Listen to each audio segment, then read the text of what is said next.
Et bonsoir, bonsoir et bienvenue dans ce nouveau live de Planétéo. Je suis Théo et je vous accueille ce soir sur ma planète pour un nouveau live de lecture. Et oui, ce soir ici on lisait Conte nocturne écrit par Ernst Theodor Amadeus Hoffmann. C'est notre 8e épisode sur ce recueil de nouvelles. Nous lirons ce soir la 7e nouvelle, à savoir la nouvelle titrée Le Vœu. Et c'est l'avant-dernière nouvelle de ce gros bébé que nous terminerons donc lors du prochain live. Voilou, si vous me regardez en rediffusion sur YouTube, comme d'habitude, vous trouverez dans la barre de lecture de la vidéo ainsi que dans la description de la vidéo des timecodes qui vont vous permettre de passer l'introduction, de passer les pauses que j'effectuerai tout au long de cette lecture. Et n'hésitez pas également à jeter un œil à l'onglet playlist de la chaîne, à chercher la playlist Et si on lisait Conte nocturne pour avoir les 7 nouvelles précédentes et la nouvelle à venir, qui est donc Le Cœur de Pierre. Voilà, Le Cœur de Pierre. Le Cœur de Pierre qu'on lira peut-être vendredi à 21h, mais rien n'est moins sûr, puisque je vous avais un petit peu tenu au courant lors des derniers lives. Là, je suis vraiment soumis au climat. Je suis vraiment soumis à l'hiver. Et a priori, jeudi, vendredi, je vais atteindre des moins 8 degrés.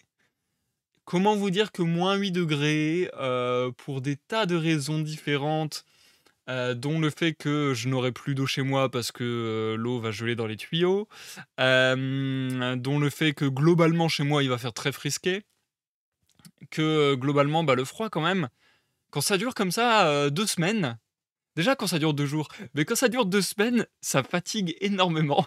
Donc j'ai vraiment l'impression que toute mon énergie est vouée à lutter contre le froid, c'est terrible. Bref, tout ça pour vous dire que a priori, je ne ferai pas de live vendredi si les conditions climatiques sont bien comme elles s'annoncent. Donc, pour ce soir, ça va. Il fait un peu frisquet, mais c'est tenable. J'ai encore de l'eau au robinet, tout va bien. Donc voilà, pour ce soir, ça ira. Par contre, je vous avoue que vendredi, c'est pas sûr du tout. Auquel cas, j'essaierai de faire le live le plus rapidement possible pour pas que ça traîne non plus sur la longueur, surtout que on sait pas trop s'il va y avoir d'autres épisodes de froid comme ça, pendant cet hiver. On sait pas, voilà, on connaît pas les conditions météorologiques, beaucoup à l'avance, donc je suis un peu dans l'adaptation, au jour le jour, et je fais les lives du mieux que je peux.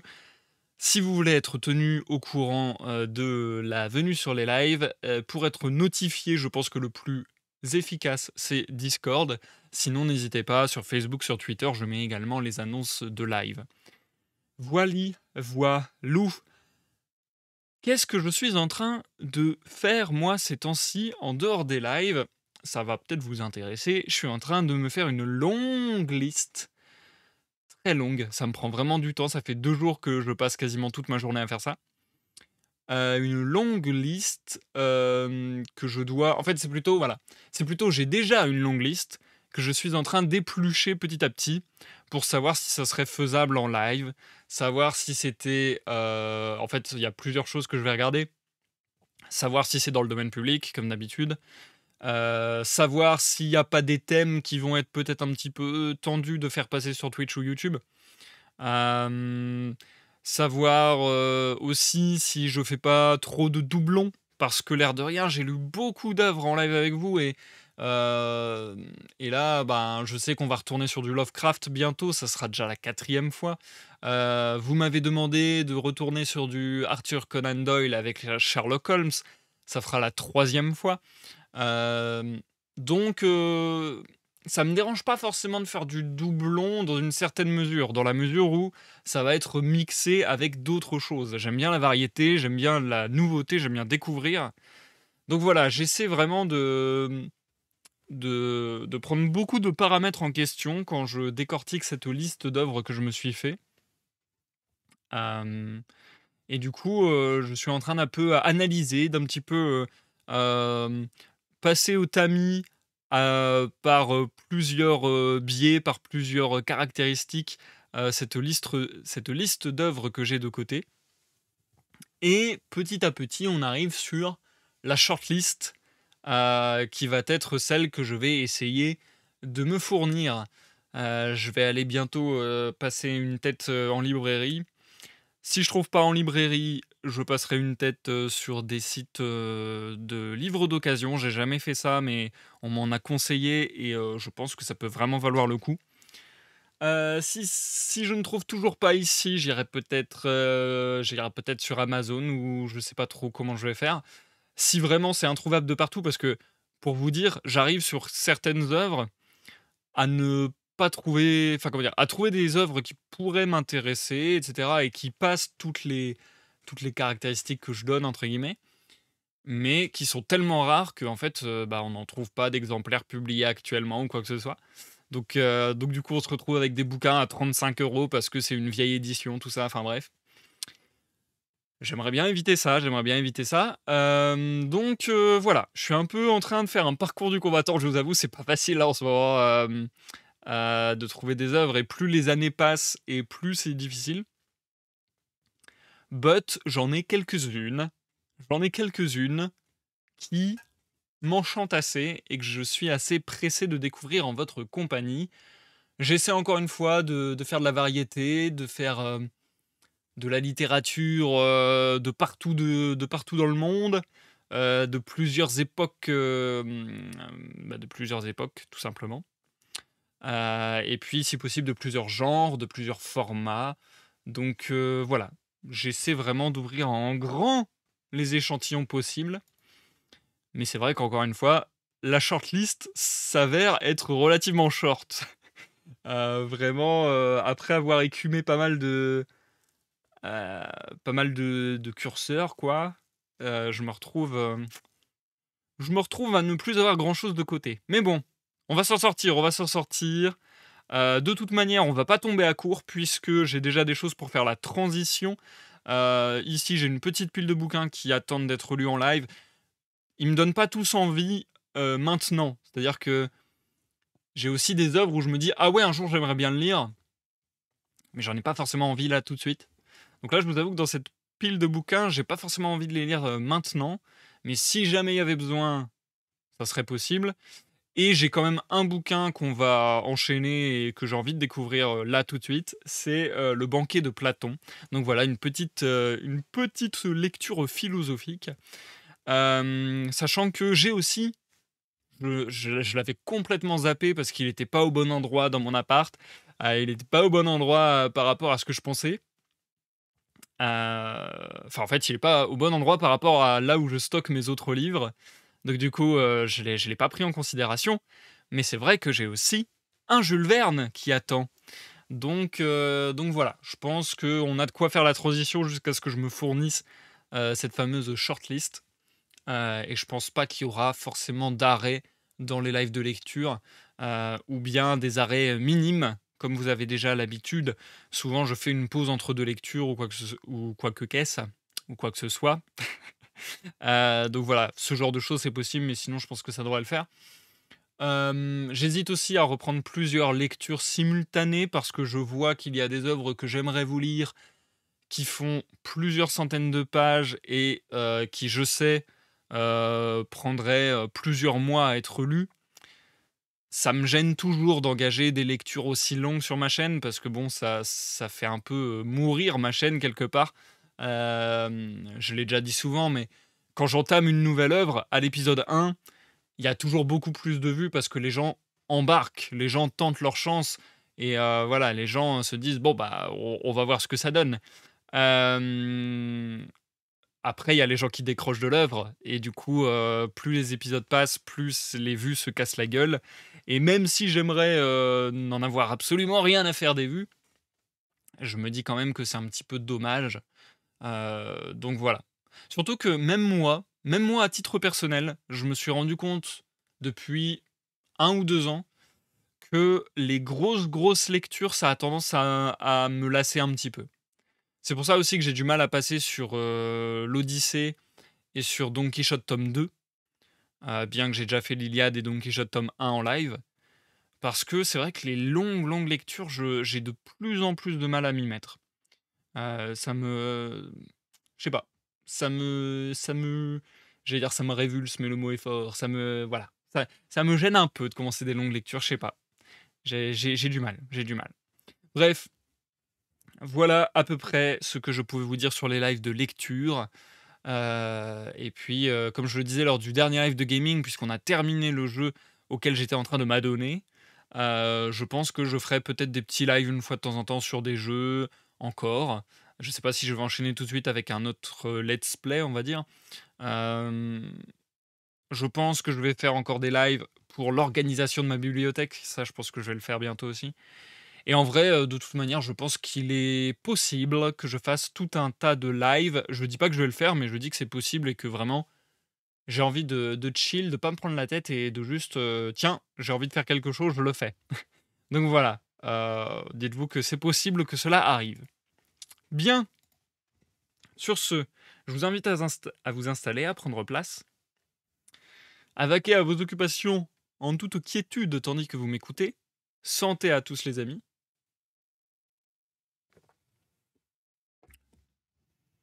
Nous allons pouvoir nous lancer sur la lecture qui nous occupe ce soir, à savoir la nouvelle Le Vœu.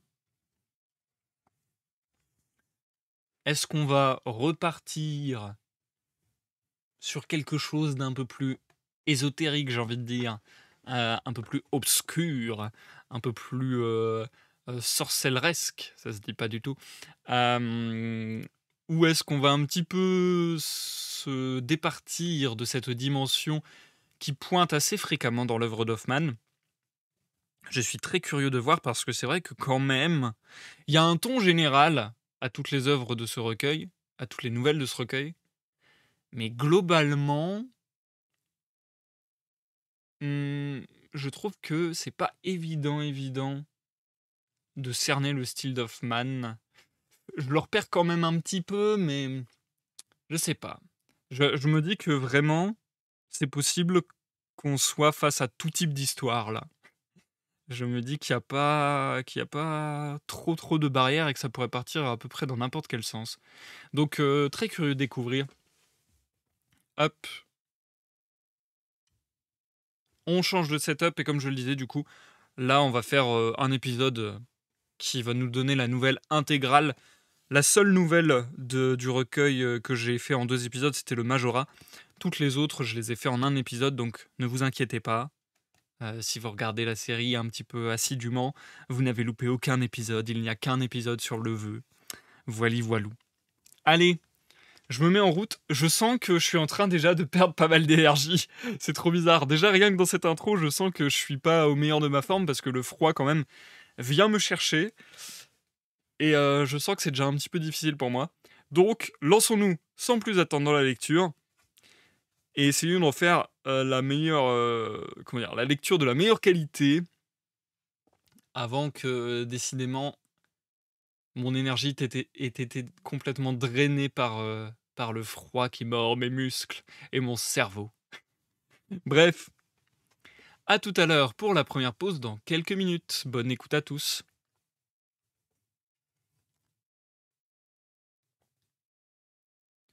Le vœu. Chapitre 1er. Le jour de Saint-Michel, à l'heure où l'on sonnait vêpres chez les carmélites, une belle voiture attelée de 4 chevaux de poste roula à grand bruit à travers les rues de la petite ville de Hell, sur la frontière de la Pologne, et s'arrêta devant la porte du vieux bourgmestre allemand. Les enfants passaient leur tête à la fenêtre d'un air curieux, mais la maîtresse de la maison se leva de son siège, et jetant avec humeur son point de couture sur la table, cria au vieux magistrat qui accourait de la chambre voisine. Encore des étrangers qui prennent notre maison pour une auberge. Aussi, pourquoi as-tu fait redorer la colombe de pierre qui est au-dessus de la porte? Le vieillard sourit finement sans répondre. En un moment, il se fut débarrassé de sa robe de chambre, et il eut endossé son habit de gala, qui était étendu sur une chaise. Avant que sa femme étonnée eût pu ajouter un seul mot, il se trouvait déjà à la portière de la voiture, son bonnet de velours à la main, laissant voir sa tête blanche qui brillait comme de l'argent à la clarté du crépuscule. Une femme d'un certain âge, enveloppée d'un manteau de voyage, descendit de la voiture. Une autre femme, d'une tournure élégante et le visage voilé, en descendit à son tour, et entra dans la maison, appuyée sur le bras du bourgmestre. À peine fut-elle entrée dans la salle qu'elle se laissa tomber sur un fauteuil que la vieille maîtresse de la maison lui présenta, à un signe de son mari. « La pauvre enfant !» dit la plus âgée des deux dames au bourgmestre. « Il faut que je reste encore quelques instants auprès d'elle. » En même temps, elle se débarrassa, à l'aide de la fille aînée de la maison, du manteau de voyage qui la couvrait entièrement, et l'on aperçut alors qu'elle portait un habit de nonne, avec une brillante croix sur la poitrine, qui la fit reconnaître pour l'abbesse d'un couvent de religieuses de l'ordre de Cîteaux. Pendant ce temps, la jeune dame ne donna d'autre signe de vie qu'un profond soupir. On apporta des essences dont la femme du bourgmestre vanta fort les effets, en suppliant la dame de permettre qu'on la débarrassât du voile épais qui l'empêchait de respirer. Mais la malade, baissant la tête avec tous les signes de l'effroi, repoussa de la main l'hôtesse et ne consentit à respirer un flacon que sous son voile sans en lever un seul pli. « Vous avez, je l'espère, tout préparé, mon cher monsieur, » dit l'abbesse au bourgmestre. « Sans doute, » répondit le vieillard. « J'espère que mon gracieux prince sera content de moi, ainsi que la dame pour qui j'ai tout préparé aussi bien que j'ai pu le faire. » « Laissez-moi donc encore quelques moments seul avec ma pauvre enfant, » dit l'abbesse. La famille quitta la chambre, et l'on entendit l'abbesse parler avec onction à la dame qui répondit d'un ton qui pénétrait au fond du cœur. Sans précisément écouter, la femme du bourgmestre était restée à la porte de la chambre. Les deux dames parlaient italien, et cette circonstance augmentait encore le mystère de toute cette aventure. Le bourgmestre vint ordonner à la mère et à la fille de donner des rafraîchissements aux deux étrangères. La jeune dame agenouillée, les mains jointes devant l'abbesse, semblait un peu raffermie. Celle-ci ne dédaigna pas d'accepter les rafraîchissements qu'on lui offrit, puis elle dit « Allons, il est temps. » La dame voilée retomba à genoux, l'abbesse mit ses mains au-dessus d'elle et pria à voix basse. Puis elle serra la jeune femme dans ses bras en versant des larmes qui témoignaient une douleur profonde, donna avec dignité sa bénédiction à la famille, et, accompagnée du vieillard, regagna rapidement sa voiture à laquelle on avait attelé des chevaux frais. Le postillon repartit comme un trait en poussant des hurrahs et en faisant retentir son corps dans les rues de la ville. Chapitre 2. Lorsque la femme du bourgmestre vit que la dame voilée, pour qui on avait apporté de la voiture 2 grands coffres, se disposait à faire un long séjour dans sa maison, elle ne put dissimuler son impatiente curiosité et son ennui. Elle s'avança dans le vestibule et barra le passage au vieillard qui se disposait à rentrer dans la chambre. « Au nom du Christ, lui dit-elle à voix basse, quel hôte nous as-tu amené dans la maison? Car enfin tu savais tout, et tu ne m'as rien dit. »« Tu sauras tout ce que je sais moi-même, » répondit tranquillement le vieillard. « Ah ah » reprit la femme d'un air plus inquiet. « Mais tu ne sais peut-être pas tout toi-même. Que n'étais-tu tout à l'heure dans la chambre? Dès que l'abbesse fut partie, la dame se trouva peut-être trop à l'étroit sous son grand voile. Elle ôta le long crêpe noir qui la couvrait depuis la tête jusqu'aux pieds. Et que vis-je? »« Eh bien, que vis-tu » dit le vieil homme à sa femme qui regardait autour d'elle en tremblant, comme si elle eût craint d'apercevoir un spectre. « Non, dit la femme, je ne pus reconnaître ses traits sous ce voile. Mais c'était la couleur d'un mort. Remarque aussi qu'il est bien facile de voir que la dame est sur le point de... dans peu de semaines tout au plus. »« Je le sais, femme, dit le vieillard d'un ton grondeur, et afin que tu ne périsses pas d'inquiétude et de curiosité, je te dirai tout en 2 mots. Sache donc que le prince Z, notre protecteur, m'écrivit il y a quelque temps que l'abbesse du couvent de Cîteaux à Eau m'amènerait une dame qu'il me priait de recueillir dans ma maison. La dame, qui ne veut être connue que sous le nom de sœur Célestine, doit attendre chez moi le terme de son accouchement. Puis on reviendra la chercher avec l'enfant qu'elle aura mis au monde. Si j'ajoute à cela que le prince m'a recommandé d'avoir les plus grands égards pour la dame, et qu'il m'a envoyé un grand sac de ducats que tu trouveras dans ma commode, je pense que toutes tes craintes se dissiperont. »« Il faut ainsi que nous prêtions la main au péché que commettent les grands, » dit la vieille. Mais avant que son mari pût lui répondre, la fille aînée sortit de la chambre et vint dire que la dame demandait à être conduite dans l'appartement qu'on lui destinait, afin d'y prendre du repos. Le vieux bourgmestre avait fait disposer aussi bien qu'il avait été possible 2 chambres de l'étage supérieur, et il ne fut pas peu embarrassé lorsque sœur Célestine lui demanda si, outre les 2 chambres, il n'en avait pas une dont les fenêtres donnassent sur la partie postérieure de la maison. Il répondit, il répondit négativement, et ajouta cependant qu'il se trouvait à la vérité une petite chambre sur le jardin, mais qu'à peine elle méritait ce nom, car ce n'était qu'un réduit, une cellule, où se trouvait tout au plus la place d'un lit, d'une table et d'une chaise. Célestine demanda à voir sur-le-champ cette chambre, et dès qu'elle l'eut visitée, elle déclara qu'elle était parfaitement conforme à ses désirs et à ses besoins, et que jusqu'à ce que son état en exigeât une plus spacieuse, elle n'en voulait pas d'autre. Le vieillard avait comparé cette chambre à une cellule, mais le lendemain elle avait déjà cet aspect. Célestine avait attaché une image de la Vierge à la muraille, et placé un crucifix sur la table vermoulue qui était près du lit. Ce lit consistait en un sac de paille et une couverture de laine, et Célestine ne perdit pas qu'on lui donnât d'autres meubles qu'un escabeau en bois. La vieille maîtresse de la maison, réconciliée avec l'étrangère, à cause de la douleur profonde qui se peignait dans toute sa manière d'être, crut devoir lui tenir société pour la distraire, mais celle-ci la supplia de ne point troubler sa solitude. Chaque matin, dès que le jour commençait à grisonner, Célestine se rendait au couvent des Carmélites pour entendre la première messe, et le reste du jour, elle le passait sans doute en occupation pieuse, car on la trouvait en prières ou en méditation chaque fois qu'il était nécessaire de monter dans sa chambre. Elle refusait tout autre mets que des légumes, d'autres boissons que l'eau, et les instances de la vieille, qui lui représenta que son état exigeait une nourriture plus succulente, la décidèrent seulement à adoucir la rigueur de ce régime. Tout le monde dans la maison regardait cette conduite comme la pénitence d'une faute grave, mais elle excitait en même temps la commisération et un respect qu'augmentait la noblesse des manières de la dame et la grâce qui régnait dans ses moindres mouvements. Mais l'obstination qu'elle mettait à ne jamais déposer son voile mêlait à ses sentiments quelque chose de terrible. Personne n'approchait d'elle que le vieillard et les femmes, et celles-ci, qui n'étaient jamais sorties de leur petite ville, n'auraient pu reconnaître les traits d'une personne étrangère. À quoi servait donc ce voile qu'elle portait sans cesse? L'imagination occupée des femmes leur fit bientôt trouver une histoire effroyable. Un signe terrible, ainsi le disait le bruit qui se répandait. La marque des griffes du diable avait défiguré les traits de l'étrangère, et c'était pour ce motif qu'elle se tenait rigoureusement voilée. Le vieux bourgmestre eut peine à maîtriser les bavardages, et à empêcher qu'ils ne se répandissent dans la ville où l'on connaissait déjà l'arrivée de l'étrangère. On avait aussi remarqué ses courses au couvent des Carmélites, et bientôt on ne la désigna plus que sous le nom de la femme noire, sobriquet auquel on attachait quelque idée d'apparition. Le hasard voulut qu'un jour, au moment où la fille du bourgmestre apportait le repas de l'étrangère, une bouffée de vent souleva le voile mystérieux. La dame se retourna rapidement pour échapper au regard de la jeune fille, et celle-ci devint pâle et tremblante de tous ses membres en disant qu'elle avait vu un masque blafard et des yeux étincelants. Le bourgmestre traita cette vision de folie de jeune fille, mais il ne laissa pas que d'en être frappé et de désirer l'éloignement de cette personne dont la piété ne le rassurait pas.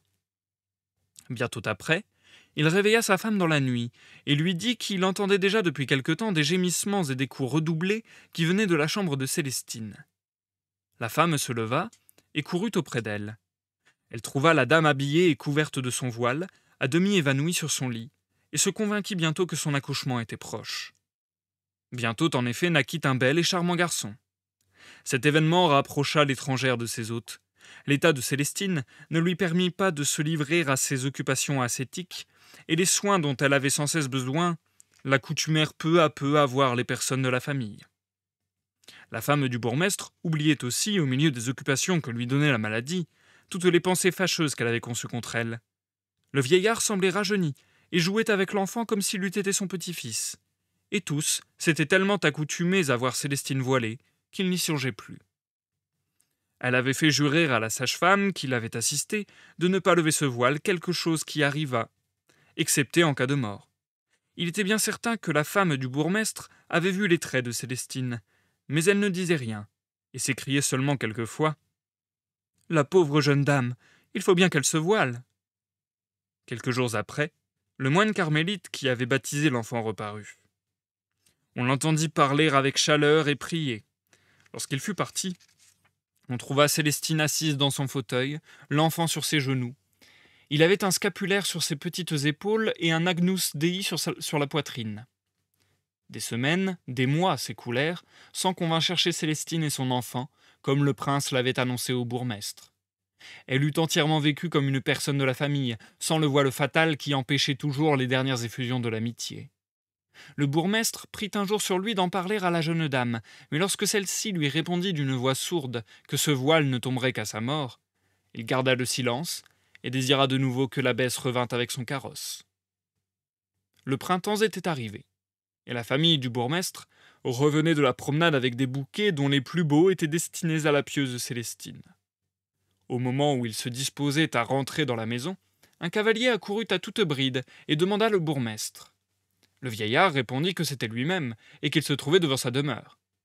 L'étranger sauta à bas de son cheval, qu'il attacha à un poteau, et se précipita dans la maison en s'écriant « Elle est ici! Elle est ici !» On entendit une porte s'ouvrir et Célestine pousser un cri. Le vieillard, plein d'effroi, courut à elle. Le cavalier, c'était un officier des chasseurs français de la garde, décoré de plusieurs ordres, avait arraché l'enfant de son berceau. Il le tenait de son bras gauche enveloppé de son manteau, et de la droite il repoussait Célestine qui voulait le lui reprendre. Dans la lutte, l'officier arracha le voile, un visage pâle comme le marbre, ombragé de boucles noires, s'offrit aux yeux du bourgmestre, qui reconnut que Célestine portait un masque très mince, adhérent à la peau. « Femme effroyable, veux-tu donc que je partage ta folie ?» s'écria l'officier en repoussant Célestine qui tomba sur le parquet. Alors elle embrassa ses genoux et lui dit d'une voix déchirante « Laisse-moi cet enfant, au nom de la Sainte Vierge, du Christ, laisse-moi cet enfant !» Et au milieu de ces douloureuses supplications, aucun muscle ne se mouvait, les lèvres de ce visage mort ne bougeaient pas, et cet aspect glaçait le sang du vieillard, de sa femme et de tous ceux qui l'avaient suivi. « Non !» s'écriait l'officier dans un violent désespoir. « Non, femme inhumaine et impitoyable, tu as pu arracher mon cœur de mon sein, mais tu ne perdras pas cette innocente créature. » À ces mots, l'officier pressait plus fortement l'enfant contre sa poitrine, et Célestine s'écria hors d'elle « Vengeance! Vengeance du ciel sur toi, meurtrier !»« Loin de moi, apparition infernale !» s'écriait l'officier, et repoussant Célestine d'un mouvement convulsif du pied, il essaya de gagner la porte. Le vieillard voulut lui barrer le chemin, mais il tira rapidement un pistolet de sa poche et lui en présenta l'embouchure en s'écriant « Une balle dans la cervelle à qui essaiera d'arracher l'enfant à son père !» Puis s'élançant au bas de l'escalier, il se jeta en selle avec l'enfant et partit en plein galop. La femme du bourgmestre, pleine d'effroi, s'efforça de courir auprès de Célestine, mais quel fut son étonnement en la trouvant immobile au milieu de la chambre, les bras pendants et les yeux fixes. Elle lui parla. Point de réponse. Ne pouvant supporter les regards de ce masque, elle lui remit son voile qui était tombé sur le parquet. Point de mouvement, point de geste. Célestine était tombée dans un état d'insensibilité totale qui effraya tellement la bonne femme qu'elle souhaita de toute son âme de la voir loin de sa maison. Son désir fut exaucé, car on entendit s'arrêter la même voiture qui avait amené Célestine. L'abbesse en descendit, et avec elle le prince Z, le protecteur du bourgmestre. Lorsque le prince apprit ce qui s'était passé, il dit avec douleur « Ainsi nous arrivons trop tard, et il faut bien nous conformer à la volonté des dieux. » À la volonté de Dieu. On descendit Célestine, toujours immobile, sans signe de volonté. On la plaça dans la voiture, et on l'emporta. Le vieillard et toute la famille semblaient sortir d'un mauvais rêve qui les avait longtemps tourmentés. Et c'est la fin du chapitre 2. Nous marquons une courte pause.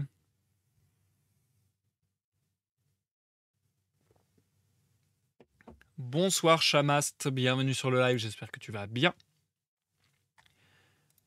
Je vous avoue que la lecture pour moi ce soir est pas facile du tout. Vraiment là le froid je suis tiraillé par le froid. Donc du coup ça rend vraiment la lecture difficile parce que j'ai pas d'énergie en fait, c'est terrible. J'ai l'impression d'avoir le cerveau au ralenti et de pas tout saisir ce qui se passe. Bon, en tout cas, pour un début de nouvelle, c'est assez intriguant, c'est assez sympathique. Maintenant, j'attends de voir le dénouement, enfin le développement plutôt, parce que là, je pense qu'on est un peu sur, la scène, presque d'exposition. On est un peu sur, voilà, le problème initial. Maintenant, qu'est-ce qui va se passer en termes de péripéties, en termes de retournement? On va voir, on va bien voir. Mais déjà assez intriguant, encore une fois. Hoffman, en fait, oui, quand même, tout à l'heure, je parlais du style d'Hoffman. C'est vrai qu'il y a pas mal de ça dans le style d'Hoffman. Cette envie un petit peu de rendre les choses intrigantes, je trouve, c'est quelque chose qu'on retrouve beaucoup dans son style. Faire du mystère comme ça. Donc voilà, là, jouer sur l'aspect euh, presque surnaturel de la femme voilée, en disant, enfin, en la comparant physiquement, bah, déjà à un mystère qui est caché. Et quand on a accès à ce mystère, en la comparant avec des mots de l'ordre du surnaturel, presque encore une fois, les fantômes, les revenants, ce genre de choses. Ou même d'avoir par exemple le ressenti de la femme du vieillard qui dit que c'est bien compréhensible qu'elle porte un voile en l'ayant vu. Donc voilà, tout ça nous vend un petit peu le mystère, justement. Tout ça fait un peu monter la sauce auprès du lecteur. En mode, ah ah, tu vois, il se passe un truc de dingue, mais tu sais pas quoi. Bref. Même si on a déjà un petit peu la révélation de cela en vérité, puisque on voit qu'apparemment, elle a plutôt l'air d'être très malade. Elle a l'air d'être plutôt famélique sous son voile, du coup. Et là, c'est intriguant ce qui vient de se passer, puisque là, ça part sur complètement autre chose. Le père de l'enfant qui vient enlever l'enfant.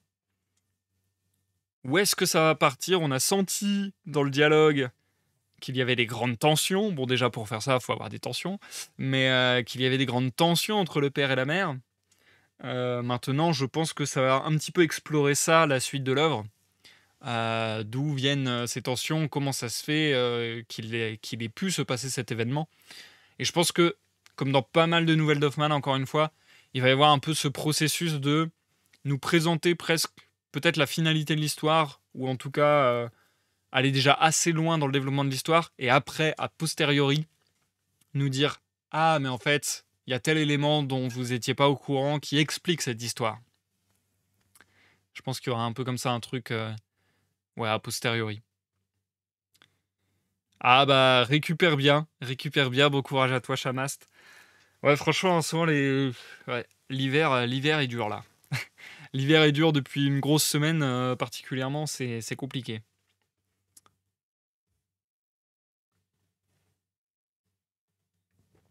Bien,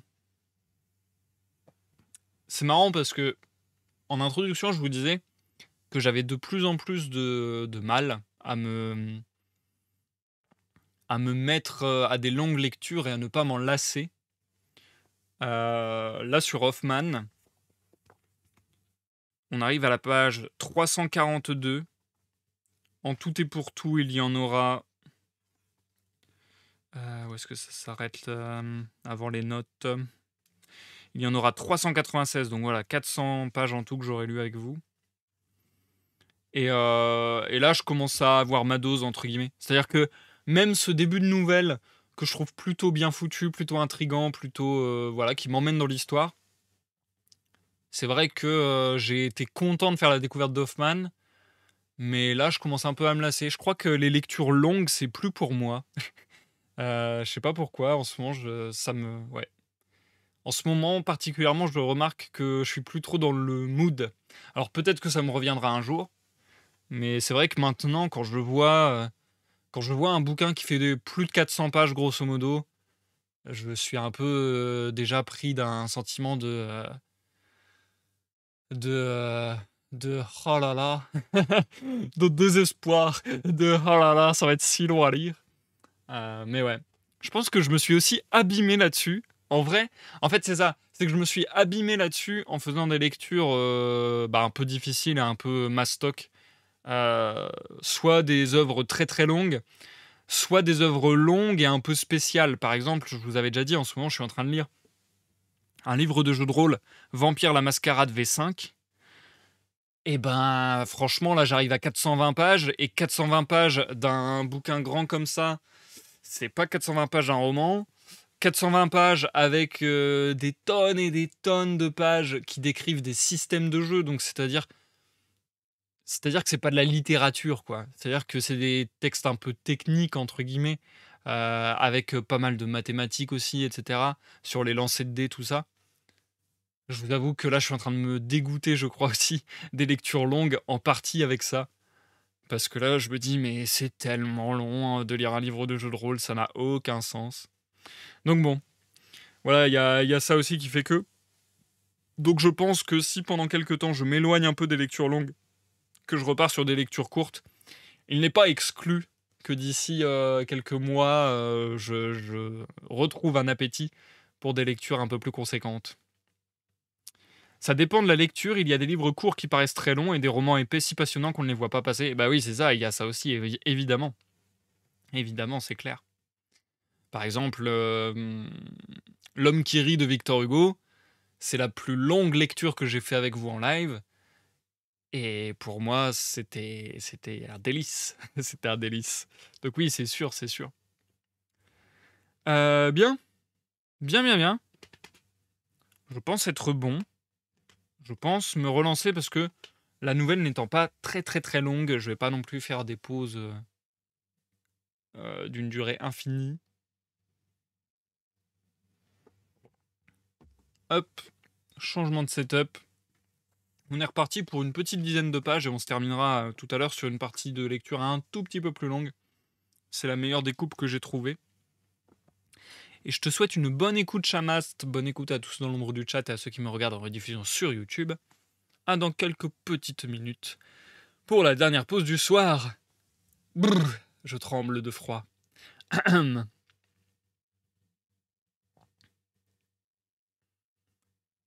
Chapitre 3.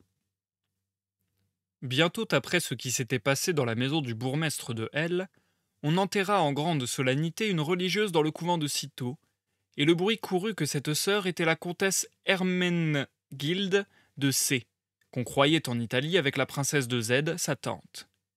À la même époque, le père d'Hermenegilde, le comte Nepomucène de C, vint à Varsovie et fit donation de tous ses biens aux deux fils du prince de Z, ses neveux, ne se réservant qu'un petit domaine dans l'Ukraine. On l'avertit de pourvoir à sa fille.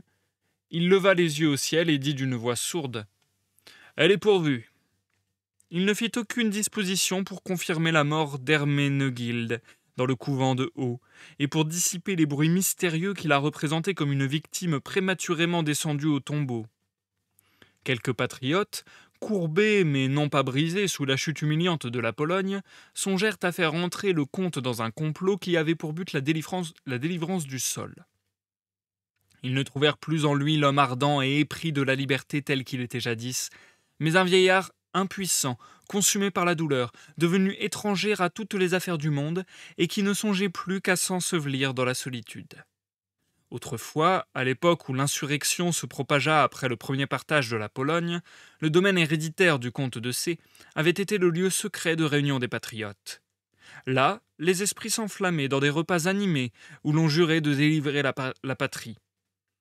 Herménegild apparaissait comme un ange céleste au milieu des jeunes guerriers dont elle animait le courage. Selon le caractère des femmes de sa nation, elle prenait part à tout, même aux délibérations politiques, et souvent, elle, qui avait à peine 17 ans, émettait une opinion contraire à celle de tous les autres et à laquelle s'attachaient tous les suffrages, tant elle portait l'empreinte d'une sagacité profonde et d'une vue étendue. Après elle, personne ne montrait un sens plus droit et plus rapide, une connaissance plus approfondie de l'état des choses, que le comte Stanislas de R, jeune homme de 20 ans, plein de feu et d'une grande beauté. Il arriva souvent qu'Herménegild et Stanislas traitaient seuls les questions dans les vives discussions qui avaient lieu, qu'ils examinaient les propositions, les accueillaient, les rejetaient, en émettaient d'autres, et que les résultats de ces conférences entre un jeune homme et une jeune fille étaient souvent reconnus par les hommes les plus prudents comme des décisions de la plus haute sagesse. Était-il rien de plus naturel que de songer à marier deux personnes qui semblaient réunir tous les talents nécessaires pour sauver la patrie ? D'ailleurs, l'alliance des deux familles semblait nécessaire sous le point de vue politique, car elles étaient divisées d'intérêts comme la plupart des maisons polonaises. Herménegilde, pénétré de ses vues, accepta son époux comme un présent du pays, et les réunions politiques qui avaient lieu au château de son père se terminèrent par leur fiançailles. On sait que les Polonais succombèrent, et qu'avec Kosciuszko s'écroula une entreprise trop uniquement basée sur la confiance et une fidélité chevaleresque. Le comte Stanislas, à qui sa précédente carrière assignait une place distinguée dans l'armée, combattit avec le courage d'un lion. Il revint grièvement blessé, ayant échappé avec peine à la captivité. Herménegilde seul l'attachait à la vie. Il espérait trouver quelque consolation dans ses bras. Dès qu'il fut un peu rétabli de ses blessures, il courut au château du comte Nepomucène, où il devait recevoir des blessures plus graves. Herménegilde le reçut avec froideur et presque avec mépris. « Vois-je le héros qui voulait mourir pour la patrie ?» lui dit-elle en le relevant. Il lui semblait dans son exaltation que son fiancé dût être un de ces paladins des temps fabuleux dont l'épée anéantissait des armées entières. Toutes les protestations, toutes les prières d'un amour ardent furent inutiles. Herménegilde jura qu'elle ne donnerait sa main au comte que lorsque les étrangers auraient été chassés du pays. Le comte vit trop tard que Herménegilde ne l'avait jamais aimé, et il se convainquit aussi bientôt que la condition qu'elle lui imposait ne pouvait s'accomplir avant de longues années. Il lui jura de l'aimer jusqu'à sa mort et prit du service dans l'armée française avec laquelle il passa en Italie. On dit des femmes polonaises qu'une humeur toute particulière les distingue. Un sentiment profond, une étourderie sans égale, un dévouement stoïque, une froideur glaciale, une passion ardente. Tous ces sentiments divers se mêlent dans leur âme sans paraître à la surface, comme le jeu des ondes au fond d'un ruisseau dont elles ne troublent pas le paisible cours. Herménegilde vit avec froideur son fiancé s'éloigner, mais à peine quelques jours se furent-ils écoulés qu'elle se sentit dévorée de désirs inexprimables, tels que les produit la passion la plus ardente. Les désordres de la guerre ayant cessé, une amnistie fut proclamée, et les officiers polonais qui étaient prisonniers furent mis en liberté. Et bientôt quelques-uns des frères d'armes de Stanislas reparurent au château du comte. On rappela avec une profonde douleur le souvenir de ce jour malheureux, et l'on parla avec enthousiasme du courage de ceux qui avaient combattu, et surtout de la conduite du jeune comte.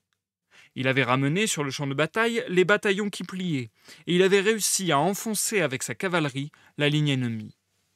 Le sort de la bataille était indécis lorsqu'une balle l'atteignit. Il tomba de cheval, baigné dans son sang, en prononçant le nom d'Herménegilde. « Non, j'ignorais que je l'aimais inexprimablement. Quel aveuglement a été le mien! Comment ai-je pu songer à vivre sans lui qui est ma vie ?» Pardon. « Non, j'ignorais que je l'aimais inexprimablement. Quel aveuglement a été le mien! Comment ai-je pu songer à vivre sans lui qui est ma vie?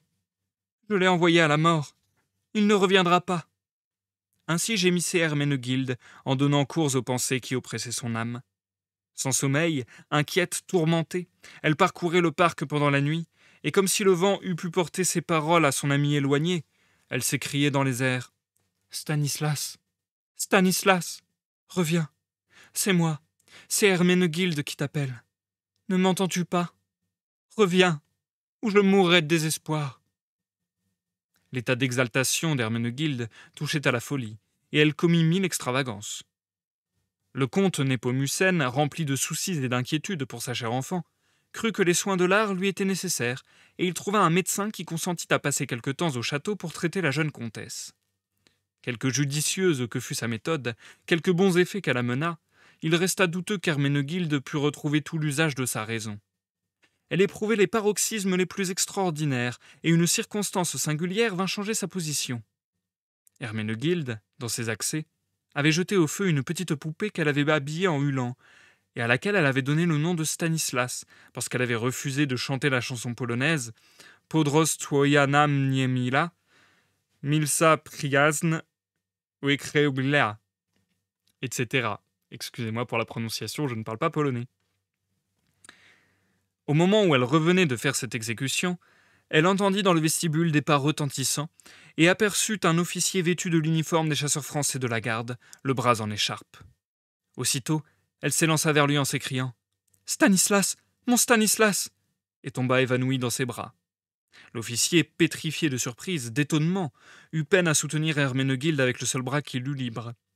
Il la pressa involontairement sur son sein, et il dut s'avouer que le moment où il sentit le cœur d'Herménegilde battre sur le sien était un des plus doux moments de sa vie. Les instants s'écoulaient dans cette situation, l'officier sentait son sang s'allumer, et il ne put se défendre de couvrir de baisers ses 2 lèvres qui se pressaient sur les siennes. C'est dans cette situation que le trouva le comte qui sortait de ses appartements. Celui-ci s'écria aussi avec joie « Stanislas !» En ce moment, Herménegilde revint à elle et serra plus ardemment l'officier dans ses bras en s'écriant de nouveau « Stanislas, mon bien-aimé, mon époux !» L'officier, le visage brûlant, tremblant, hors de lui-même, recula d'un pas en cherchant à se soustraire aux embrassements d'Herménegilde. « C'est le plus beau moment de ma vie, mais je ne veux pas jouir plus longtemps d'une félicité que me vaut une erreur. »« Pardon. C'est le plus beau moment de ma vie, mais je ne veux pas jouir plus longtemps d'une félicité que me vaut une erreur. Je ne suis pas Stanislas. Hélas, je ne le suis pas. » Ainsi parla l'officier d'une voix altérée. Herménegilde recula avec effroi en le regardant fixement dans les yeux et reconnaissant qu'une ressemblance singulière l'avait abusée. Elle s'enfuit en pleurant et en gémissant. Le comte Népomucène pouvait à peine croire que l'officier qui s'annonça comme le comte Xavier de R, cousin du comte Stanislas, eût grandi en si peu de temps. Les fatigues et les exercices de la guerre avaient ainsi développé ses traits et lui avaient donné si rapidement l'air mâle qu'il avait alors. Le comte Xavier avait quitté la Pologne avec son cousin et combattu avec lui en Italie. À peine âgé de 18 ans alors, il s'était si bien distingué que le général en chef l'avait nommé son aide de camp, et âgé de 20 ans qu'il était, il avait déjà le grade de colonel. Les blessures qu'il avait reçues le forçaient de se reposer pendant quelque temps. Il était revenu dans son pays, et un message de Stanislas à sa bien-aimée l'amenait au château du comte. Le comte Népomucène et le médecin s'efforcèrent vainement de décider Herménegilde à quitter sa chambre, où la retenait la honte et la confusion. Elle jura de ne pas se montrer tant que le comte Xavier serait au château. Il lui écrivit qu'il expiait bien rudement une ressemblance dont il n'était pas coupable, mais que cette rigueur ne l'atteignait pas seule, qu'elle frappait aussi Stanislas dont il apportait une lettre, et un message qu'elle l'empêchait de lui communiquer. La femme de chambre d'Herménegilde, que Xavier avait mise dans ses intérêts, promit de remettre ce billet, qui opéra ce que n'avaient pu faire le père et le médecin. Herménegilde consentit à voir Xavier. Elle le reçut dans sa chambre, les yeux baissés, et dans un profond silence. Xavier s'approcha d'un pas chancelant, prit place près du sofa sur lequel elle était assise, mais en se baissant sur sa chaise, il s'agenouilla plutôt qu'il ne s'assit devant Herménegilde, et la supplia en cette posture, dans les termes les plus touchants, et comme s'il eût commis le plus grand crime, de ne point le charger d'une faute involontaire qui lui avait fait connaître tout le bonheur de son ami. Ce n'était pas lui, non, c'était Stanislas lui-même qui avait reçu ses baisers dans l'ivresse du revoir. Il lui remit la lettre et lui parla longuement de Stanislas qu'il peignit comme la fidélité même, comme un véritable chevalier qui pensait sans cesse à sa dame au milieu des combats, et dont le cœur battait toujours pour la liberté de son pays. Xavier comptait avec un feu entraînant. Il entraîna Herménegilde, qui, surmontant bientôt sa honte, fixa sur lui ses regards célestes avec tant de douceur que le jeune officier put à peine continuer son récit. Comme Calaf lorsque le regardait la princesse Turando, sans le savoir lui-même, entraîné par sa distraction, il se perdit dans quelques descriptions de la bataille. Il parla d'attaques de cavalerie, de masses entamées, de batteries enlevées. Enfin, Herménegilde l'interrompit avec impatience. « Cessez de me peindre ces scènes de carnage. Dites-moi plutôt qu'il m'aime, que Stanislas m'aime. » Xavier prit la main d'Herménegilde, qu'il pressa avec ardeur contre son sein. « Écoute-le donc lui-même, ton Stanislas, » s'écria-t-il, et il s'abandonna aux protestations de l'amour le plus brûlant que lui inspirait le délire de la passion. Il était tombé aux pieds d'Herménegilde, il l'avait entourée de ses 2 bras, mais au moment où il voulut la presser sur son cœur, il se sentit violemment repoussé. Herménegilde le regardait avec égarement et lui dit d'une voix sourde « Vaine poupée, quand même je t'animerai de toute la chaleur de mon sein, tu n'es pas mon Stanislas, et tu ne le seras jamais. » À ces mots, elle quitta la chambre à pas lents.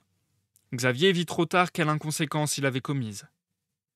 Il ne sentait que trop vivement qu'il était épris jusqu'à la folie de la fiancée de son parent, de son ami, et que chaque pas qu'il ferait serait une affreuse trahison.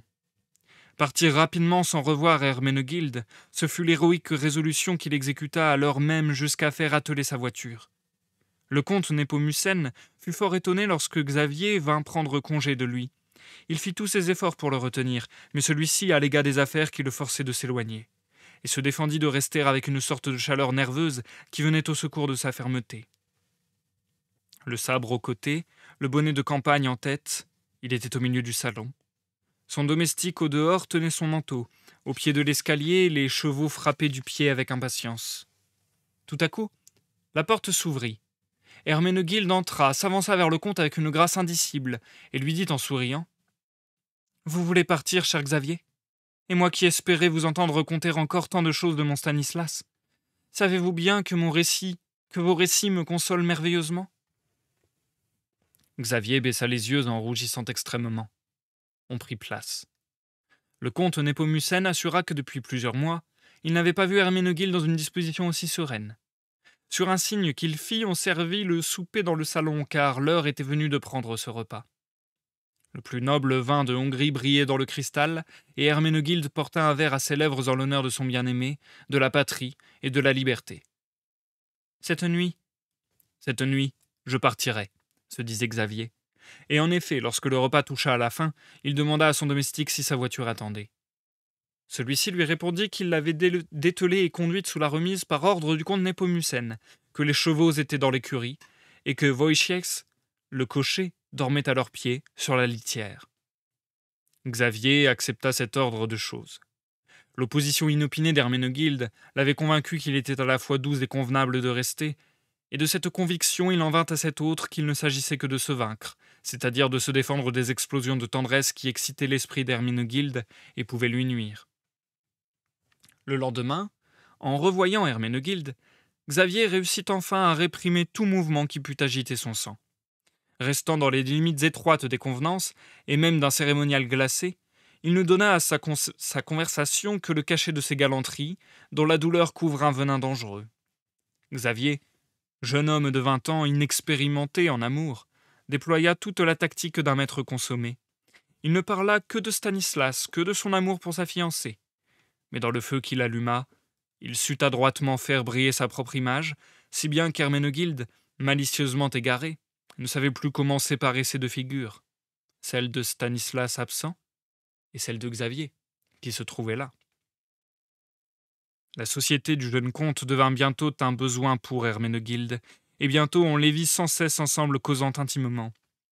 Cette habitude effaça de plus en plus la timidité d'Herménegilde, et de plus en plus aussi Xavier se mit à se soustraire aux façons cérémonieuses qu'il avait prudemment adoptées. Herménegilde se promenait dans le parc, appuyée sur le bras de Xavier, et laissait sans inquiétude sa main dans la sienne, lorsqu'assis dans sa chambre avec elle, il lui parlait de Stanislas. Quand il n'était pas question d'affaires d'État, de la cause de la patrie, le comte Népomucène n'était pas en état de pénétrer dans la pensée des autres. Son âme morte au monde et abattue ne réfléchissait alors les objets que comme un miroir, un moment d'une manière fugitive, puis il s'effaçait sans laisser de traces.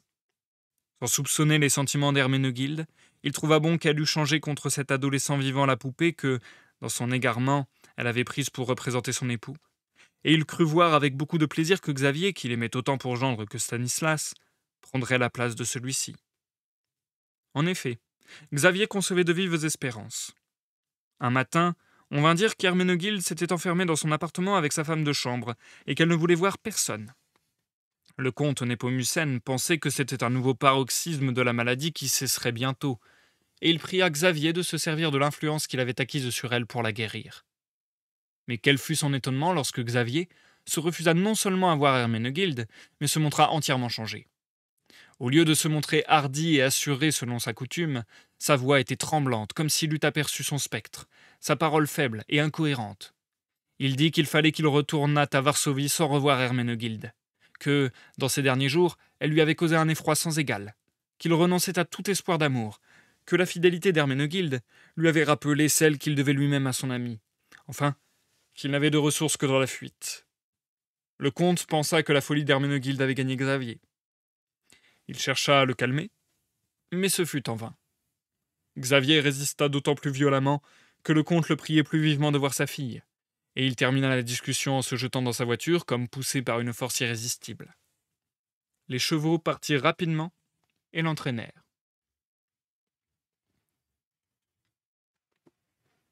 Et c'est la fin du chapitre 3. Nous passons à la dernière pause de ce soir.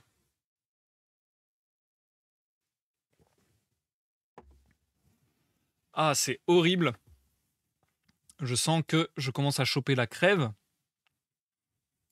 parce que je sens que j'ai à moitié l'oreille bouchée. Et l'oreille bouchée quand je lis, c'est insupportable. L'oreille bouchée quand je lis à voix haute, en fait, je parle et selon ce que je suis en train de dire, selon le ton que je prends et ainsi de suite, mon oreille se bouche, se débouche, se bouche, se débouche. Et du coup, c'est hyper perturbant pour ma lecture, j'avoue. Surtout que du coup, j'ai une moins bonne, c'est bizarre, mais en fait, j'entends ma voix différemment à cause de mon oreille bouchée. Et du coup, des fois, je me dis, mince, est-ce que je suis pas en train de parler trop fort par rapport à d'habitude ou est-ce que je parle normalement? Enfin, c'est trop bizarre. Je déteste ça. Ça m'était jamais arrivé et ça m'arrive depuis, je sais pas, depuis 1 an et demi, 2 ans, je dirais. Ça a commencé à m'arriver en live et je trouve ça tellement insupportable. Bref, j'ai l'impression d'avoir repéré que ça arrivait surtout quand il faisait très froid, comme c'est le cas en ce moment. Donc bon, au moins, c'est pas toute l'année. Bref, sur ce, est-ce que vous pensez comme moi qu'Herménegilde, c'est la femme voilée du début et que pas Stanislas, mais du coup Xavier, c'est le père de l'enfant qui l'a enlevé? Franchement, ça me semble très probable. Ça me semble être l'histoire qui s'impose. Ou bien j'ai sauté quelque chose, j'ai pas compris quelque chose, mais j'ai l'impression que c'est un peu ça. J'ai l'impression que c'est un peu ça. Je sais pas si ça serait une révélation finale, mais j'ai cru comprendre que c'était à peu près ça l'histoire, quoi. Merci Chamast pour ton retour, Sabed. Ouais, du coup, encore une fois, je suis un peu surpris par cette nouvelle. J'ai vraiment du mal. Autant sur les premières nouvelles de l'œuvre, c'était clair et net qu'il y avait un pendant ésotérique, fantastique, des scènes presque oniriques parfois, et beaucoup de liens au diable, aux fantômes, à ce genre de choses, ou bien même à l'automate. Enfin voilà, il y avait quelque chose très marqué, je trouve, dans le style, avec des scènes qui étaient d'une violence hallucinante aussi parfois. Donc voilà, je trouve que au début du recueil, on avait beaucoup de ça et ça se repérait. Et là, je trouve que sur les dernières nouvelles, le Majora là qu'on a lu récemment, cette nouvelle, c'est un peu plus lambda, c'est des histoires un peu plus lambda où au final il y a très très vite fait l'emploi d'un vocabulaire un peu surnaturel, etc. Mais j'ai l'impression que ça vient poser très brièvement une petite ombre fantastique là-dessus. Euh, Enfin, une petite ombre mystérieuse, quoi. Mais sans jouer la carte à fond. Du coup, je trouve ça moins. Je sais pas. Moins. On pourrait penser que c'est plus subtil, mais perso, je trouve que c'est peut-être un peu trop dilué, quoi.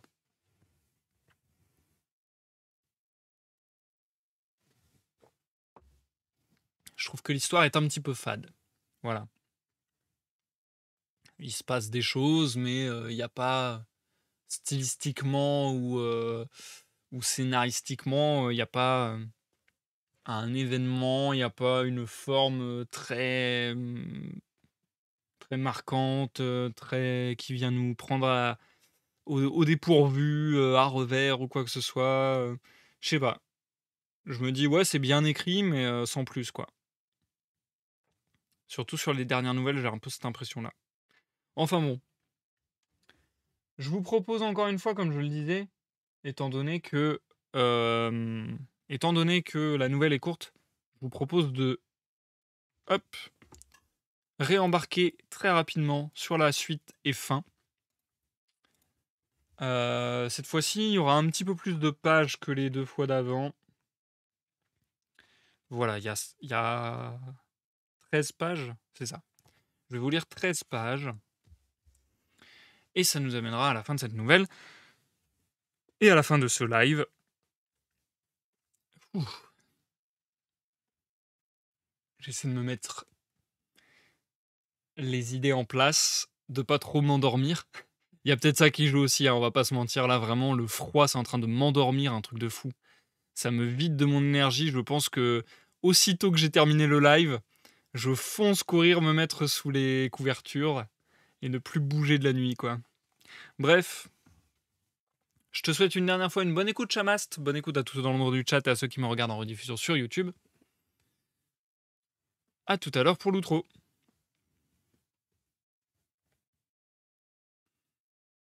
Chapitre 4. Le comte Népomucène, irrité de la conduite d'Herménegilde, ne s'occupa plus d'elle, et elle passa plusieurs jours enfermée dans sa chambre, n'ayant d'autre société que celle de sa camériste. Un jour, le comte était plongé dans des réflexions profondes, tout rempli de la pensée de cet homme que les Polonais adoraient alors comme une idole, lorsque la porte de son appartement s'ouvrit, et Herménegilde, couverte de longs habits de deuil, entra lentement. Elle vint s'agenouiller devant le comte et lui dit d'une voix tremblante : « Oh mon père, le comte Stanislas, mon époux chéri, n'est plus. Il est mort en héros sur le champ de bataille.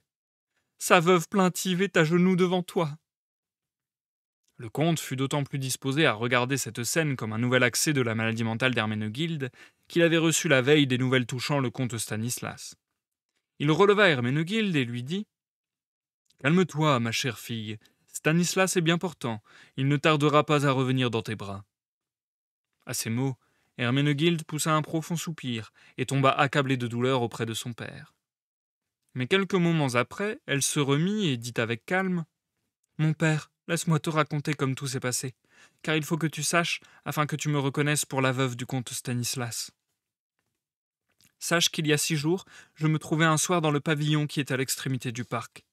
Toutes mes pensées se portaient vers celui que j'aime. Je sentis mes yeux se fermer involontairement, mais ce n'était pas un sommeil, et je conservais l'usage de mes sens. Bientôt tout s'obscurcit autour de moi. J'entendis un grand tumulte, et des coups de feu qui se succédaient sans interruption. Je me levai, et je ne fus pas peu étonné de me trouver sous une tente. Il était agenouillé devant moi. Mon Stanislas, je le serrai dans mes bras, je le pressai sur mon cœur. « Dieu soit loué, s'écria-t-il, tu vis, tu es à moi. » Il me dit que j'étais tombé dans un profond évanouissement aussitôt après la cérémonie des fiançailles, et moi, folle créature, je ne me souvins qu'alors que le père Cyprien, que je vis dans ce moment dans la tente, nous avait unis dans une chapelle voisine au moment de la bataille. L'anneau nuptial brillait à mon doigt. Le bonheur que j'éprouvais en embrassant mon époux ne peut se décrire. L'enivrement sans nom d'une femme au comble de ses vœux agita tout mon être. Je perdis mes sens, et tout à coup, un froid glacial me saisit. J'ouvris les yeux. Ciel, que vis-je ? Stanislas attaqué par des cavaliers ennemis, et secouru, mais trop tard, par ses compagnons. Trop tard. D'un coup de sabre, un ennemi l'abattit de son cheval. Ici, Herménegilde retomba sans mouvement. Le comte s'empressa de la ranimer. « La volonté du ciel soit faite, » dit-elle en reprenant ses sens. « Il ne me convient pas de me plaindre, mais je serai fidèle à mon mari jusqu'à la mort, et le reste de mes jours se passera en priant pour lui. » Le comte pensa avec raison que cette vision était le résultat du dérangement des idées de sa fille, et il se résigna en pensant que le retour de Stanislas mettrait fin à sa douleur. Quelquefois, cependant, il lui arrivait de rire un moment au sujet des rêves et des visions dangereuses, mais alors Herménegilde se mettait à sourire, puis elle portait à sa bouche l'anneau d'or qu'elle avait au doigt et l'arrosait de larmes. Le comte remarqua avec surprise extrême que cet anneau ne s'était jamais trouvé au doigt de sa fille, mais il n'attacha pas grande importance à cette circonstance. La nouvelle qu'il reçut de la captivité du comte Stanislas le frappa plus vivement. La santé d'Herménegilde s'affaiblit à cette époque. Elle se plaignit d'éprouver un malaise singulier qu'elle ne pouvait regarder comme un état de maladie, mais qui changeait tout son être. Bientôt le prince de Z vint au château avec sa femme. La mère d'Herménegilde était morte jeune, et la princesse lui en tenait lieu. Herménegilde ouvrit son cœur à cette respectable dame, et se plaignit qu'on la traitât de folle et de visionnaire, bien qu'elle eût des preuves certaines de son union avec Stanislas. La princesse, instruite de l'affection mentale de la jeune comtesse, se garda de la contredire et se contenta de l'assurer que le temps éclaircirait tout ce mystère. Mais elle devint plus attentive lorsque Herménegilde lui décrivit son état physique et les symptômes qui la troublaient. On vit la princesse la surveiller avec une sollicitude constante et se montrer plus inquiète à mesure que Herménegilde semblait se calmer. En effet, les joues pâles de la jeune comtesse reprirent leur couleur, ses yeux perdirent leur éclair sombre, son regard fut plus doux et plus sérieux, ses formes amaigries s'arrondirent de plus en plus. En un mot, elle brilla de nouveau de tout l'éclat de sa jeunesse et de sa beauté. Et cependant, la princesse sembla la regarder comme plus malade que jamais, car elle ne cessait de lui dire « Comment te trouves-tu? Qu'éprouves-tu, mon enfant ?» Et ces questions se renouvelaient avec plus d'instance dès que Herménegilde éprouvait le moindre malaise. Le comte, le prince et la princesse tinrent conseil pour savoir par quel moyen on pourrait détromper Herménegilde qui se croyait toujours veuve de Stanislas. « Je crois malheureusement, dit le prince, que sa folie est incurable, car elle se porte parfaitement bien et ses forces physiques entretiennent le désordre de son cerveau. Oui, ajouta-t-il en regardant sa femme, elle est parfaitement bien portante, et cependant on la tourmente comme une malade, à son grand préjudice.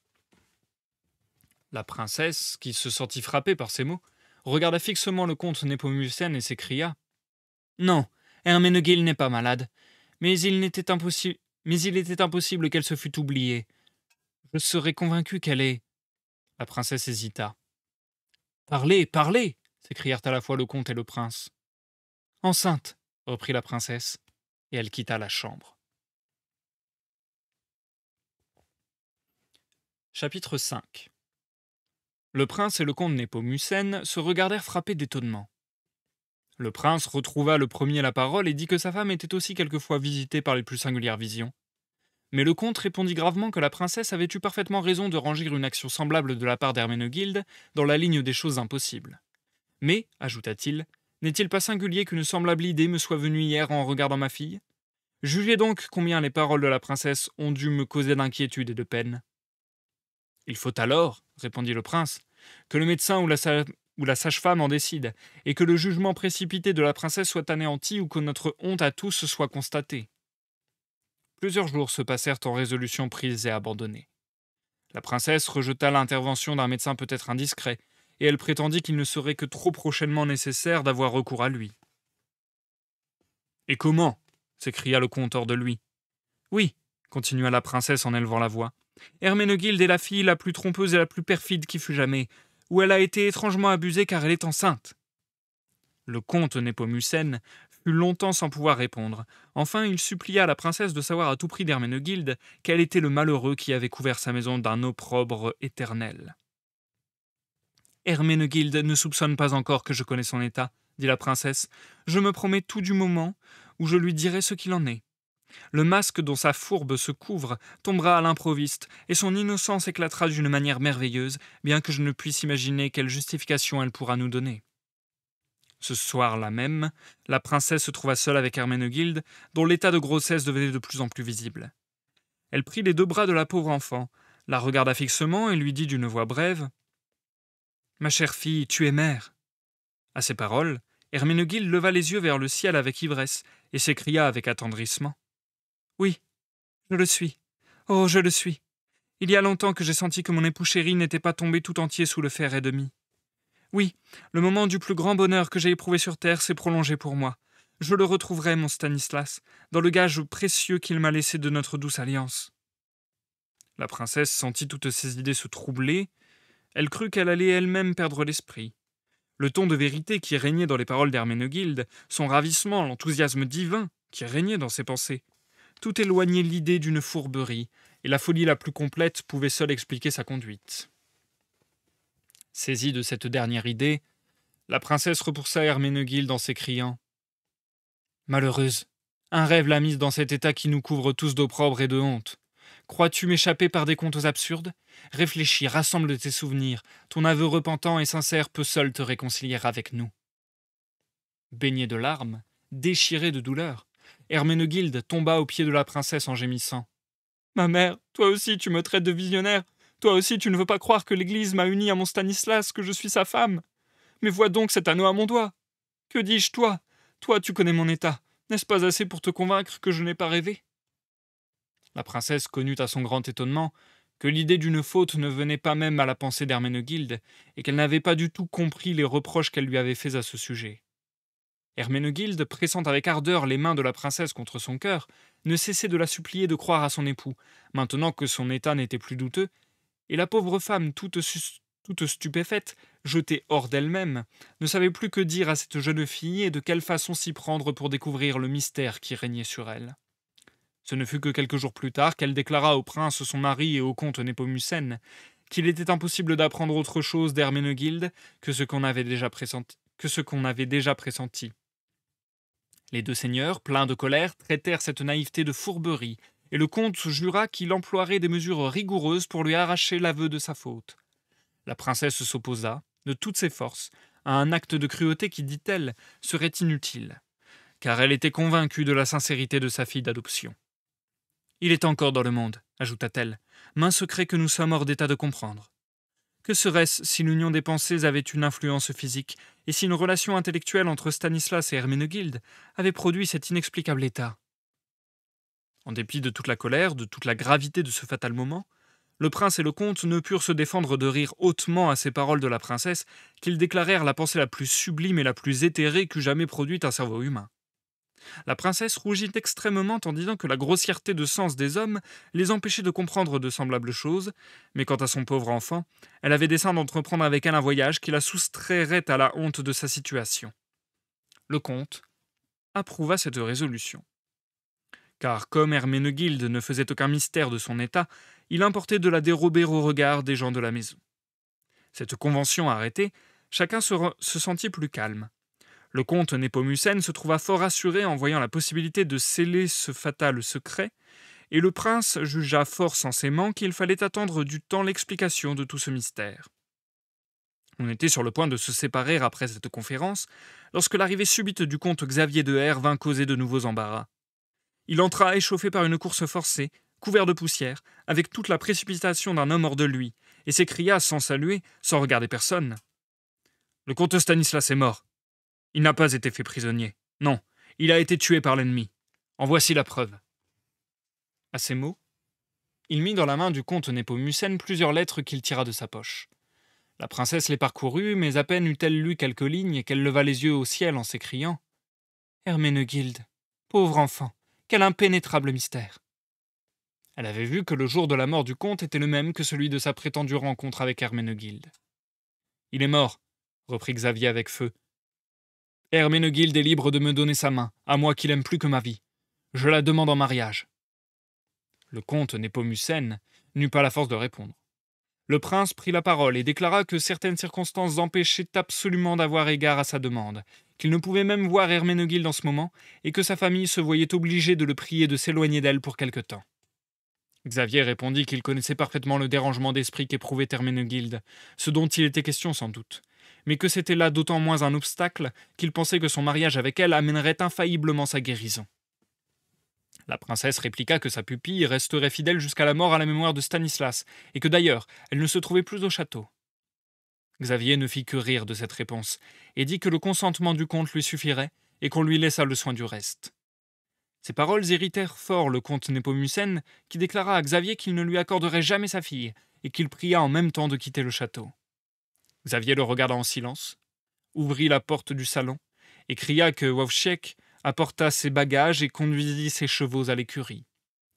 Puis il revint, se jeta dans un fauteuil près de la fenêtre, et annonça avec tranquillité qu'il ne quitterait pas le château avant d'avoir parlé à Herménegilde.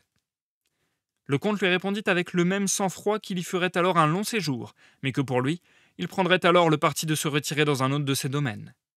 En même temps, le comte, le prince et sa femme quittèrent le salon, et se rendirent dans l'appartement d'Herménegilde afin de la faire partir au plus vite.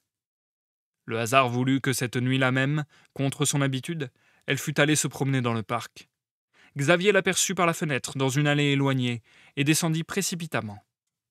Il l'atteignit enfin au moment où elle allait entrer dans le pavillon mystérieux, à l'extrémité du parc. « Ô puissance du ciel !» s'écria Xavier en s'apercevant de l'état d'Herménegilde. Puis il se jeta à ses genoux et la conjura, en lui faisant les serments les plus tendres, de l'accepter pour époux. Herménegilde, hors d'elle-même de frayeur et de surprise, lui dit qu'un démon ennemi l'envoyait pour troubler son repos, que jamais, jamais, elle ne deviendrait l'épouse d'un autre, après avoir été unie à son cher Stanislas. Mais Xavier ne cessa pas de la supplier, et, las enfin de ne pouvoir la fléchir, il lui dit qu'elle se trompait elle-même dans sa folle passion, que c'était à lui qu'elle avait donné les moments les plus doux, et en même temps il se releva et la serra dans ses bras. Herménegilde, la pâleur de la mort dans les traits, le repoussa avec horreur et s'écria « Misérable, tu ne pourrais pas plus me forcer à une trahison que tu ne saurais anéantir le fruit de mon union avec Stanislas. Fuis loin de moi. » « Insensé, ne l'as-tu pas détruite toi-même, cette union ?» s'écria Xavier en fureur. « L'enfant que tu portes dans ton sein est le mien. C'est moi que tu as comblé de tes faveurs dans ce lieu même. Tu fus ma maîtresse, et tu la seras encore si tu ne consens à devenir ma femme. » Herménegilde le regarda quelques instants d'un air égaré, et tomba sans mouvement sur le sol en proférant ce mot. « Misérable. » Chapitre 6. Xavier courut au château, comme s'il eût été aiguillonné par toutes les furies, et prit avec violence la main de la princesse qu'il rencontra. « Elle m'a repoussé avec horreur, lui dit-il. Moi, le père de son enfant. »« Toi, Xavier ? Mon Dieu, parle, est-il possible ?» s'écria la princesse avec effroi. « Me condamne qui voudra, » dit Xavier plus calme. « Mais quiconque sentira dans ses veines un sang aussi bouillant que le mien faillira comme moi en un semblable moment.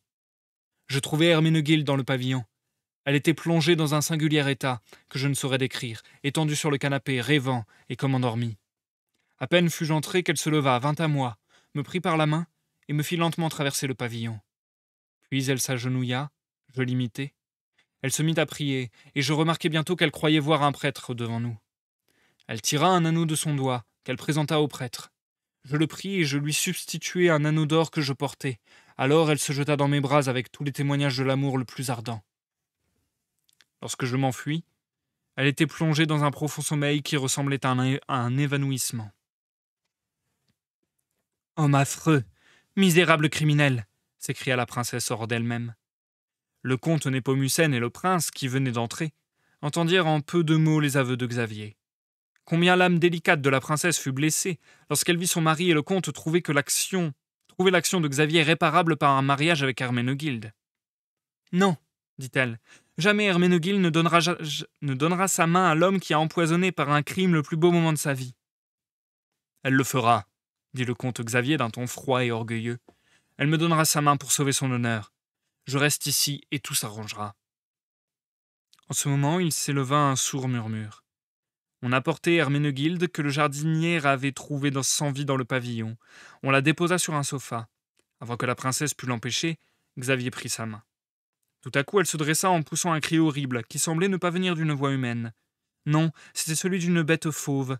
Puis elle regarda le comte avec des regards de feu qui devaient le pétrifier. Il ne put les soutenir, chancela, recula quelques pas et murmura d'une voix à peine intelligible.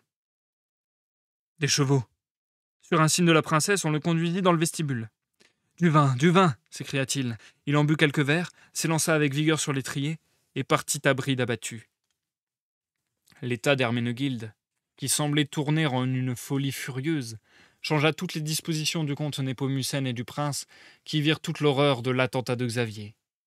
On voulut envoyer chercher un médecin, mais la princesse s'y opposa en assurant que sa pupille n'avait besoin que de secours spirituels. On fit donc venir le père Cyprien, ancien carmélite, confesseur de la maison, qui réussit d'une manière merveilleuse à réveiller les pensées d'Herménegilde. Il fit plus, il lui rendit quelque calme. Elle parla avec beaucoup de raison à la princesse et lui exprima le désir de prendre le voile dans le couvent des religieuses de l'ordre de Cîteaux, aussitôt après sa délivrance. Dès ce moment, elle se couvrit déjà le visage avec un voile noir qu'elle ne quitta plus. Pendant ce temps, le prince avait écrit au bourgmestre de L, chez qui Herménegilde devait faire ses couches, et où devait la conduire l'abbesse de Cîteaux, sa parente, tandis que la princesse irait en Italie, emmenant en apparence sa pupille avec elle. Il était minuit, la voiture qui devait conduire Herménegilde au couvent était devant la porte. Le comte Népomucène, accablé de douleur, le prince et la princesse attendaient le moment de prendre congé de la malheureuse enfant. Elle arriva, couverte de son voile et accompagnée du moine. « La sœur Célestine a grièvement péché dans ce monde, » dit celui-ci d'une voix solennelle, car le démon a souillé sa pureté, mais un vœu éternel sauvera son âme. Paix et repos éternel, jamais le monde ne reverra ces traits dont la beauté a tenté le démon. Voyez, ainsi Célestine accomplira sa pénitence. À ces mots, le moine souleva le moine d'Herménegilde, et un cri douloureux s'échappa de toutes les bouches, lorsqu'on vit un masque blafard sous lequel Herménegilde avait caché pour toujours sa céleste figure. Elle se sépara, sans pouvoir prononcer une parole, de son vieux père qui espérait mourir de sa douleur. Le prince, homme ferme, était baigné de larmes, la princesse seule combattant avec toute la force que lui prêtait la religion. L'horreur que lui causait cet effroyable vœu conserva un maintien résigné. On ignore comment le comte Xavier découvrit le lieu du séjour d'Herménegilde et apprit que son enfant devait être consacré à l'Église. L'enlèvement de son fils eut de funestes suites, car arrivé à paix, lorsqu'il voulut le remettre aux soins d'une femme de confiance, l'enfant qu'il croyait évanoui par le froid était mort. Le comte Xavier disparut alors et l'on crut qu'il s'était tué volontairement. Plusieurs années s'étaient écoulées lorsque le jeune prince Boleslao de Z vint durant son voyage aux environs de Naples. Il monta un jour jusqu'au cloître de Camaldule, d'où l'on découvrait une vue ravissante. Au moment de gravir le rocher qu'on lui avait désigné comme le lieu le plus favorable pour contempler cet aspect, il aperçut un moine assis sur une grande roche, un livre de prières ouvert sur ses genoux, et les yeux tournés vers la mer qui se déployait à ses pieds. Ses traits encore empreints de jeunesse étaient profondément sillonnés. Un souvenir confus s'empara de l'esprit du prince à la vue de ce moine. Il s'approcha davantage et s'aperçut que son livre de prières était écrit en polonais. Aussitôt il s'adressa au moine dans cette langue. Celui-ci se retourna avec frayeur. À peine eut-il aperçu le visage du prince qu'il se couvrit de son capuchon et s'enfuit à travers les broussailles. Le prince Bolesław assurait que le moine n'était autre que le comte Xavier.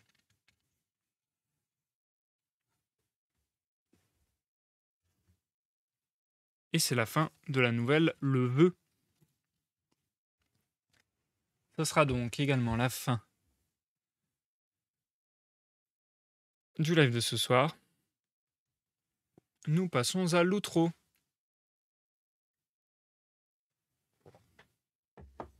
Ouais. Ben ouais. Si je suis tout à fait honnête, cette nouvelle ne m'a pas transcendé. Je trouve que c'était très téléphoné. On s'attendait vachement à l'avance à qui était qui.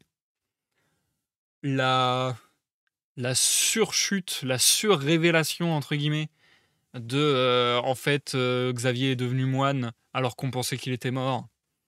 Je vois pas trop ce qu'elle apporte. Franchement, cette nouvelle, je pense que c'est limite celle que j'ai le moins aimée du recueil.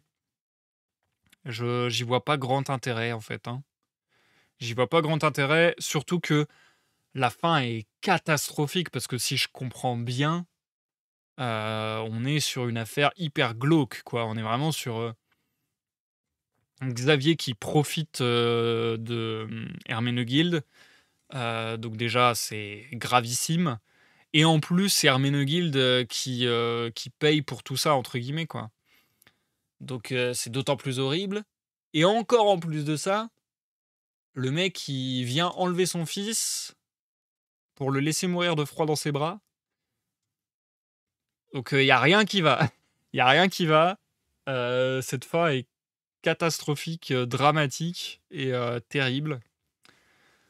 Et globalement, la nouvelle dans son intégralité ne m'a pas vraiment plu, si je suis tout à fait honnête.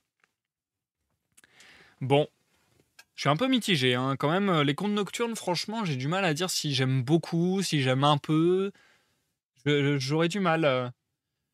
Si je devais le classer sur ma tier list que je fais une fois de temps en temps, j'ai l'impression que ça serait entre sympa et très bon selon les passages, mais beaucoup plus sympa quand même. En fait, non, je trouve que c'est un peu inégal. Je trouve que c'est plutôt un sympa très très bas,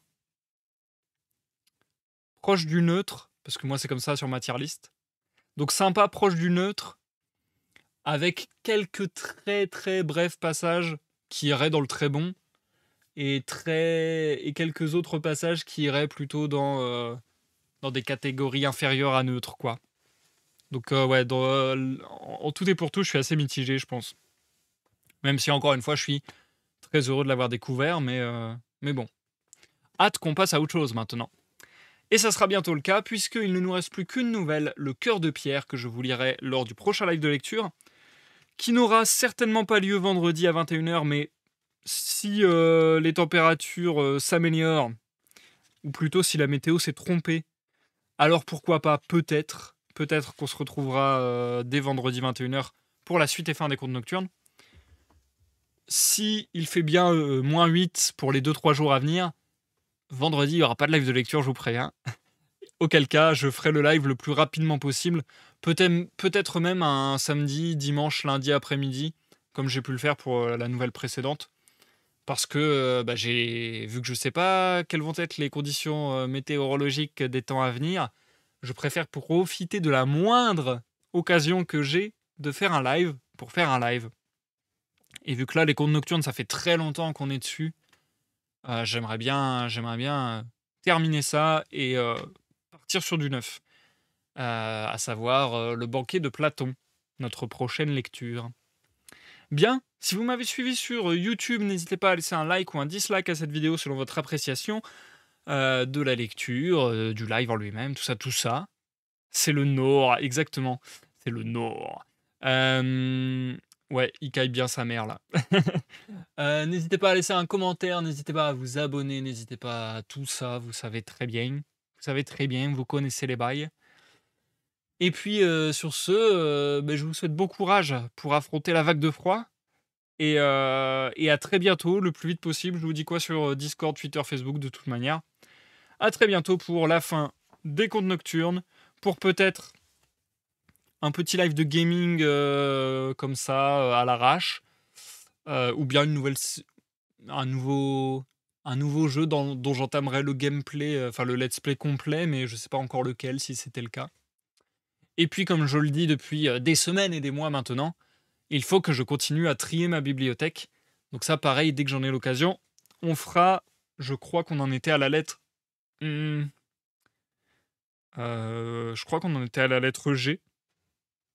Je suis plus sûr. On doit être dans les environs de la lettre G. Bref. À la prochaine. Bonne soirée à toi, Chamas. Bonne soirée à tous et à toutes. Bonne nuit. Des bisous. Bye bye.